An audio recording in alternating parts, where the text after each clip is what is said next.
દશેરાની તૈયારીઓ થઈ રહી છે।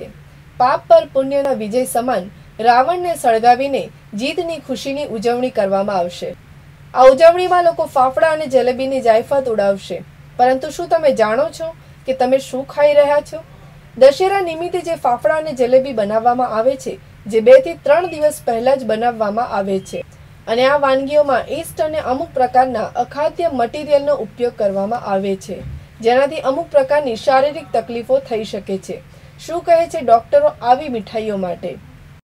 દશેરા આવે એટલે બસ જલેબી અને ફાફડા, એ આ એક એમનો ખૂબ મુખ્ય એ મીઠાઈ ફરસાણ જે ગણો એ, પણ એ દિવસે તમારે ફાફડા અને જલેબી ઉપર તડાકો પડી જાય છે।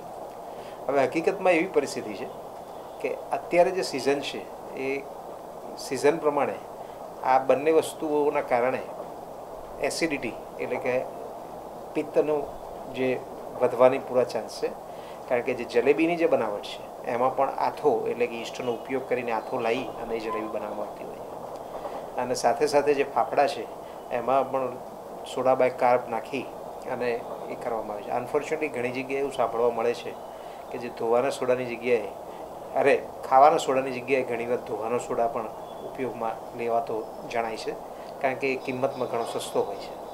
એટલે આવું જ્યારે બને, જે રીતે જલેબીમાં પણ જે આથો લાવવાનો હોય છે એની જે પ્રોસેસ ઈસ્ટ વાપરીને કરવાને બદલે ઘણીવાર એને ગંદા પરિમાણોથી બનાવવામાં આવતું હોય છે। લોકો એક બાજુ દશેરાની ઉજવણીમાં વ્યસ્ત હોય છે, જેનાથી આ બાબતે તકેદારી રાખતા હોતા નથી, પરંતુ ડોક્ટર આવા તહેવારોમાં ખાસ તબિયતનું ધ્યાન રાખવું જોઈએ એમ જણાવે છે।